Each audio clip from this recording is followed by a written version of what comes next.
दोस्तों, आज मैं आप लोगों को जो कहानी सुनाने जा रही हूँ, वो एक घमंडी रानी और एक बोलने वाले तोते की है। यह सिर्फ एक मनोरंजक कहानी नहीं, बल्कि इसमें जिंदगी के बहुत सारे अनमोल सबक छिपे हुए हैं। तो आइए कहानी को सुनते हैं। बहुत समय पहले की बात है। एक सुंदर राज्य था जिसका नाम मल्लारगढ़ था। ऊंचे पहाड़, बहती नदियां और सुनहरी धूप की चादर में लिपटा यह राज्य किसी स्वर्ग से कम नहीं था।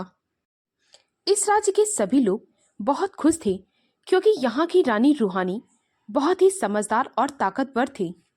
रानी बहुत ही सुंदर थी। उनकी सुंदरता की चर्चा दूर दूर तक थी। सभी लोग रानी को देखकर कहते, रानी जैसी सुंदरता और तेजस्वी महिला इस दुनिया में दूसरी और कोई नहीं।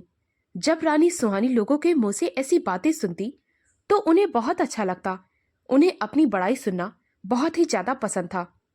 रानी को अपनी सुंदरता और बुद्धिमत्ता पर बहुत घमंड था। वह हमेशा कहती, है कोई इस महल में मेरे जैसा श्रेष्ठ। उसने महल में बड़े बड़े दर्पण लगवाए थे। हर दर्पण ऐसा लगता था मानो रानी की सुंदरता को और निखार रहे हों। रानी दिन में लगभग ज्यादातर समय उन दर्पणों के सामने बिताती।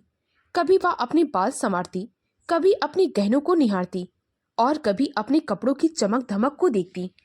महल के सभी लोग रानी की सुंदरता की खूब तारीफ करते थे।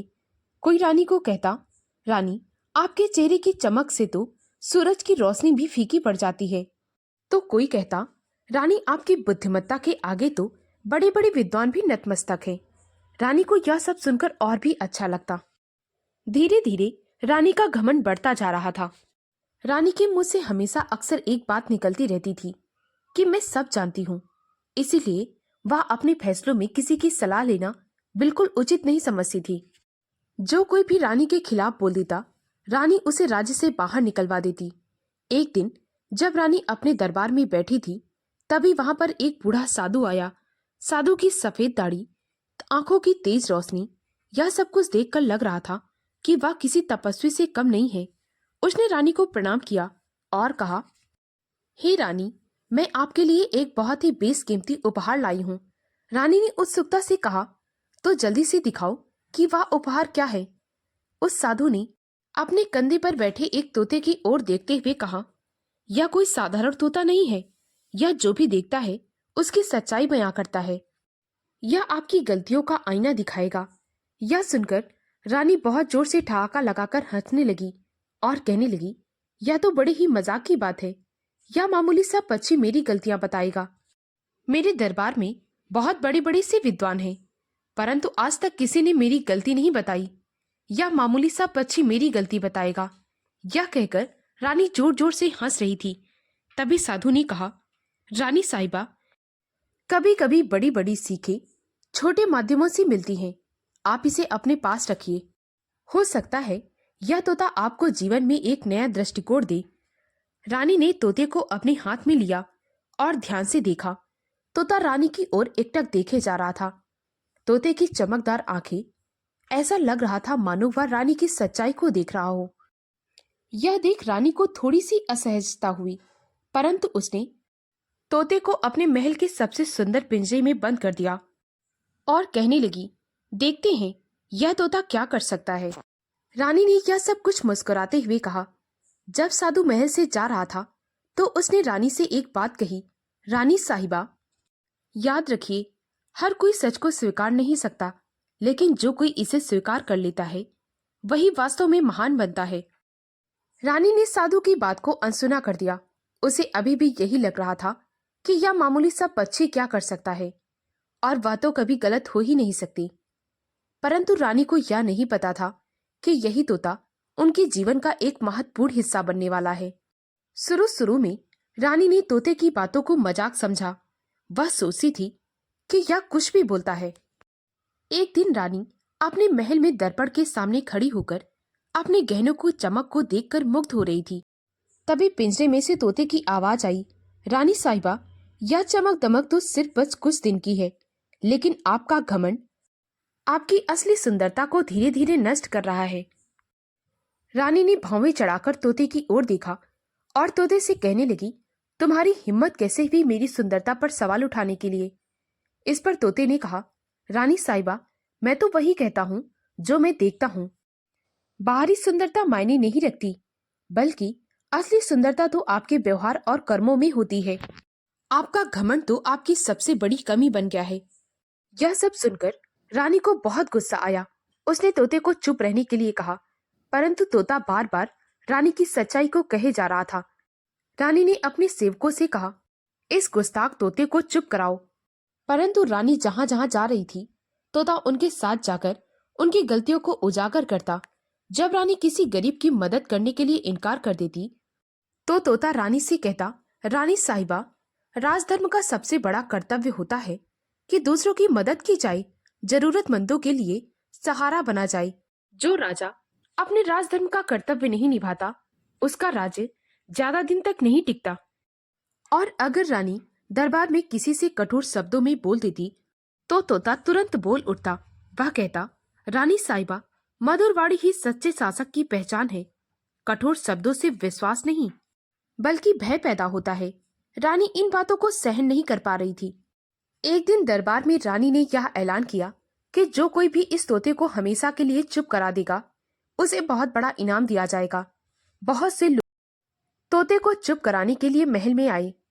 कुछ लोग तोते को डराने की कोशिश करते, तो कुछ लोग मधुर वचनों से उसे चुप कराने की कोशिश करते, परंतु तोता तो बोले ही जा रहा था। कुछ लोग तोते से ये कहते कि तुम झूठ क्यों नहीं बोल देते, तो तोता उनसे कहता, मैं झूठ नहीं बोल सकता, क्योंकि मैं हमेशा सच बोलता हूँ और सच बोलना मेरा स्वभाव है। कोई भी तोते को चुप नहीं करा पाया। धीरे धीरे तोते की बातें पूरे राज्य में फैलने लगी। सभी लोग रानी की सच्चाई को जानने लगे। जो लोग हमेशा रानी की बड़ाई करते थे, रानी की सराहना करते थे, आज उन्हें रानी की कमियां दिखाई देने लगी थी। सभी आपस में फुसफुसाते हुए बातें करते, क्या आपने सुना है, रानी के महल में एक तोता है जो बोलने वाला है, जो केवल सच बोलता है। वह तोता रानी की हर गलती को सबके सामने उजागर करता है। अब रानी को समझ में आ गया था कि यह तोता कोई साधारण तोता नहीं, बल्कि उसका सबसे बड़ा आईना बन गया है। रानी बार बार उस तोते को चुप कराने की कोशिश करती, परंतु वह तोता बार बार रानी को उसकी गलतियों का आईना दिखाता, रानी को एहसास कराता। अब रानी के भीतर एक उथल पुथल मच गई थी। रानी के मन में यह विचार आने लगा, क्या मैं इतनी घमंडी हो गई हूँ कि मुझे अपनी गलतियां नजर नहीं आती।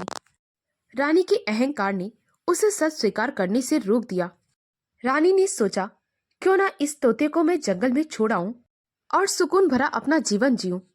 परंतु जैसे ही रानी ने जंगल में कदम रखा, कदम रखते ही उसकी परेशानियों का सिलसिला शुरू हो गया। रानी ने तोते को उड़ा दिया, परंतु चारों ओर पेड़ों का घना जाल और अजीब अजीब आवाजें रानी को बेचैन कर रही थी। आसमान में काले बादल छा गए थे। देखते ही देखते बहुत जोरों की बारिश होने लगी। रानी इधर उधर देख रही थी, परंतु उसे कहीं भी रुकने का आसरा दिखाई नहीं दे रहा था। भूख और प्यास रानी को बेचैन कर रही थी। रानी की हिम्मत टूट चुकी थी, उसके पैरों में कांटे चुभ रहे थे। रानी भीगने के कारण कपकपाती हुई एक कोने में जाकर बैठ गई। उसके मन में पछतावा उमड़ने लगा। तभी उसके सामने तोता आ गया। तोता भी बारिश में गीला हो गया था। उसके पंखों से पानी टपक रहा था, लेकिन उसकी आंखों से करुणा झलक रही थी। उसने बड़े ही विनम्र स्वर में कहा, रानी साहिबा, यही समय है अपने घमंड को छोड़कर विनम्रता अपनाने का।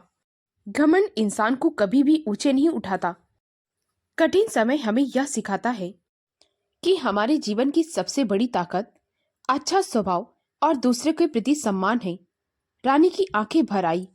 उसने थके हुए स्वर में कहा, तुम बिल्कुल ठीक कह रहे हो। मैंने हमेशा अपने आप को बेहतर समझा और दूसरों की भावनाओं को बिल्कुल नहीं समझा, उन्हें ठेस भी पहुंचाई है। लेकिन अब मुझे पूरी तरह से एहसास हो चुका है कि विनम्रता ही सबसे बड़ी खूबसूरती है। यह सिर्फ दूसरों को ही खुश नहीं करती, बल्कि हमारे भीतर शांति और संतोष भी लाती है।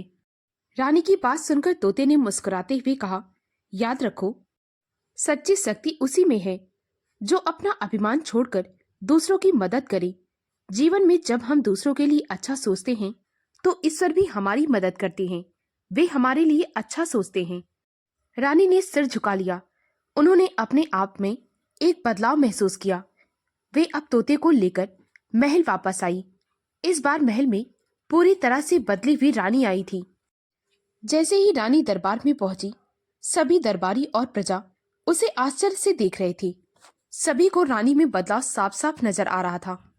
रानी की आवाज में विनम्रता और उसमें पश्चाताप की भावना साफ साफ झलक रही थी। राज्य में जितने भी जरूरतमंद थे, रानी ने उनकी मदद की। राज्य में उसने लोगों की भलाई के लिए बहुत सारे काम करवाए। अब वह हमेशा तोते को अपना साथी मानकर उससे सलाह लेने लगी। तोता रानी को हर बात की सलाह देता, चाहे वह राज्य से जुड़ी बात हो या फिर रानी के स्वयं से। रानी का राज्य अब खुशहाली के राज्य के नाम से जाना जाने लगा। दोस्तों, अगर आपको यह कहानी अच्छी लगी हो तो प्लीज मेरे वीडियो को लाइक और शेयर करें। मुझे ज्यादा से ज्यादा सपोर्ट करें ताकि मैं आप लोगों के लिए और भी अच्छी अच्छी कहानियां ला सकूं। कहानी को पूरा सुनने के लिए बहुत बहुत धन्यवाद। दोस्तों, आपसे अनुरोध है कि अगर आपने अभी तक मेरे चैनल को सब्सक्राइब नहीं किया है तो प्लीज मेरे चैनल को सब्सक्राइब कर लें